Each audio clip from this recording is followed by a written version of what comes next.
Hello, it's Jimmy here at O'Reilly's. I'm looking at a Mercedes E-Class here. So this is a 2.1 diesel CDI. Okay, so I'm using my Launch Eurotab 3 scan tool here. Just ran a diagnostic scan. We got a P246309 code. And this vehicle did come to me last week for a diagnostic test. And unfortunately, we couldn't clean the DPF because I noticed there was an oil leak down from the intercooler hoses, and I noticed that both of the hoses were split. I'll show you that in a minute, but we'll start the vehicle up here and have a look at some live data. So we're idling between 20 to 30 millibars there. It's sort of jumping around. If we give it some revs, it goes up to sort of 2500 RPM. We're going up around sort of 140, 150 millibars. So it's not the worst ever DPF I've ever seen. The revs go around about 3000 RPM. That's where they max out. So just going to switch the ignition off. We can see that the pressure sensor goes to 0. Now these vehicles should idle at 0 on here. If they're idling at 10, basically these only go up in sort of 10 increments, and it doesn't show you anything below 10. So if it's 9 millibars, you're still going to get 0. So it just goes from 0 to 10 and then from 10 to 20. So if you've got 29 millibars, it's still going to show you as 20, even though you're closer to 30 millibars. So on this, we would like to see it at 0, and at 3000 RPM, these normally sit at sort of 40 millibars. So if you look down there, you can see where the oil was leaking. It's had both of the boost hoses down there replaced. You can see lots of oil residue all around the bottom of the trays there. So I'm going to remove the engine cover. Now I'm going to need to remove the ECU. I'm going to use an E10 socket. Get the 4 of these bolts off here all the way around. That's the 4 of those bolts. Get my fingers under these tabs and pull them out. Same on the other side over here.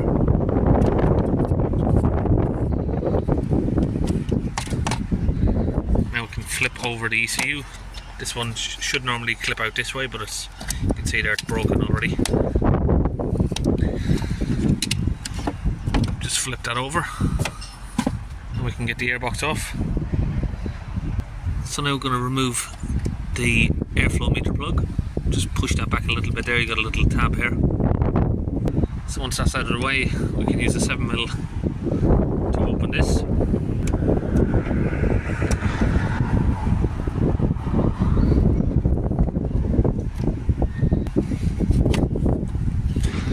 Lift upwards on the airbox. You just need to slide that little tube to the right a little bit and pull it out. So this has had this work done at another garage, so that's been replaced and the sensor before, so I'm going to do this one a little bit different. I'm not going to touch the sensor just because I don't really need to remove it if I can just access the oxygen sensor here, and we'll inject some cleaner in here. So normally I'd remove all of this bracket, get off here and inject it down in through the hose that comes off of the DPF pressure sensor, but if we don't need to touch that, we'll leave it alone. Less risk by just opening this. You might break the sensor itself. Okay, well I've just noticed something in here. We've got a big black spot of soot, and if we look at the hose here, it's not actually connected. So I'm going to get this bracket off just because we need to get this pipe sorted out. So I've removed the hose from the sensor, and if we look inside, it's like, you probably can't see in there. Let's see if I can get a light on it, get it to focus in. The internals of it have come away, so it's like a 2-layered hose, this one, like 2-layered, and the internals of it have come away, and it seems to have shrunk because it's only reaching just about here. It needs to go all the way down, so maybe the heat has shrunk it. Okay, so what we're going to do now is we're going to get a piece of hose to replace that one that's not shrank, you know, one that's going to reach, and we'll clean out the DPF. We'll get some fluid inserted in here, and Yeah, so a little bit of more story of what's happened here is obviously after these pipes down here were replaced, the mechanic tried to do a full reset on the car, take it for a drive, but the light come back on again. So that's why he's brought it back to me, and it's a good job we checked here because, you know, the holes, as I showed you before, just wasn't reaching. So if we'd just done a straight clean from there, you wouldn't probably not have noticed, and then the light would come back on. But of course, you just have to have a little quick check over everything before you work on them. Okay, so I've got my Launch UK DPF cleaning fluid here. A lot of reflection from the sun, and it's inserted into this gun, and we're going to get that connected to my compressor here, and we'll inject it directly into the car there.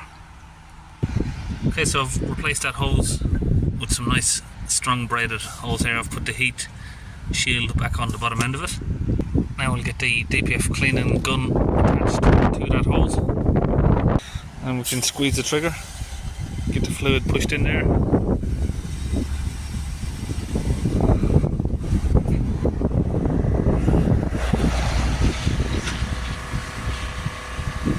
Okay, now the DPF cleaning fluid's in. We've connected back up the sensor, all back where it should be. Okay, we've connected all that back up, engine covers back on, intake pipes all reconnected. Back in the car.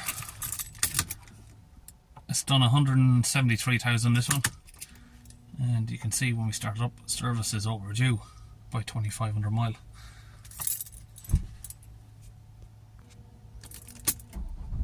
Start it up.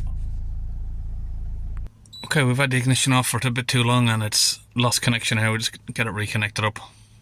So we're going to go through these modules and look for the ECM.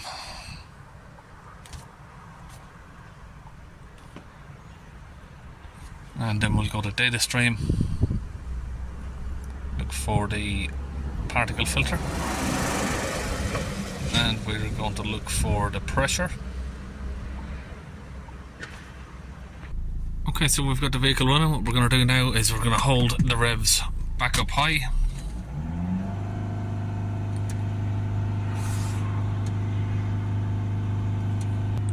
And we'll put the diagnostic machine here, and we'll just keep an eye on that pressure.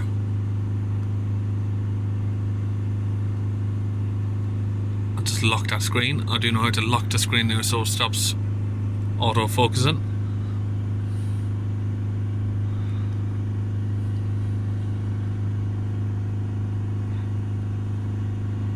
So we're going to hold the revs here, see how low down we can get this pressure.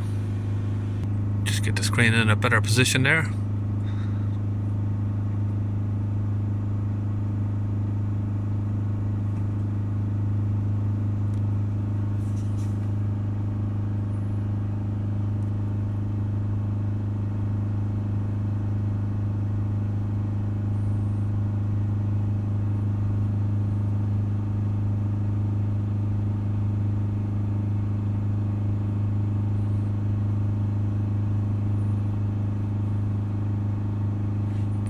Seems to be leveling out a little bit there now. 70 millibars. We can usually get them a little bit lower than that.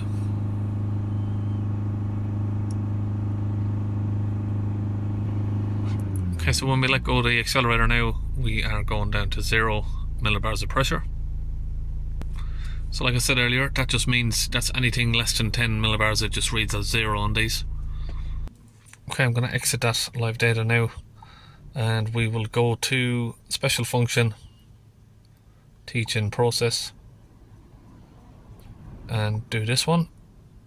Now this was already tried by the last garage. Of course it didn't work because the DPF wasn't cleaned, but not only that, the hose was disconnected, so probably wasn't even getting the true reading anyway.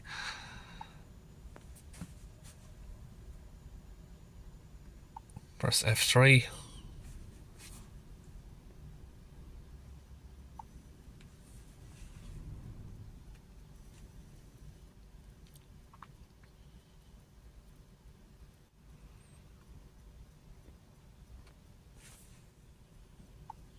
Okay, now we're going to exit this teaching process, go to clear the fault codes,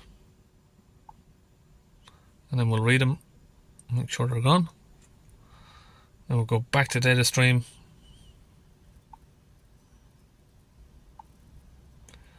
Fill level of the diesel particle filter and the soot now should be reset to 0. We'll put that back up to millibars again. And you can see now at 3000 RPM we have 50 millibars, which is right about where I was expecting it to be, 40 to 50 millibars. If you look in the mirror of the car there, you'll see that you will get some smoke coming from the exhaust. It's more of a steam. It's not a fuel. It's not fuel smoke, like it's just vapor. Okay, so now we'll take it on a little drive, make sure that the power has been restored. You can see that we've got full boost back. So every now and then the parking sensors on this car are just going off and going a little bit crazy.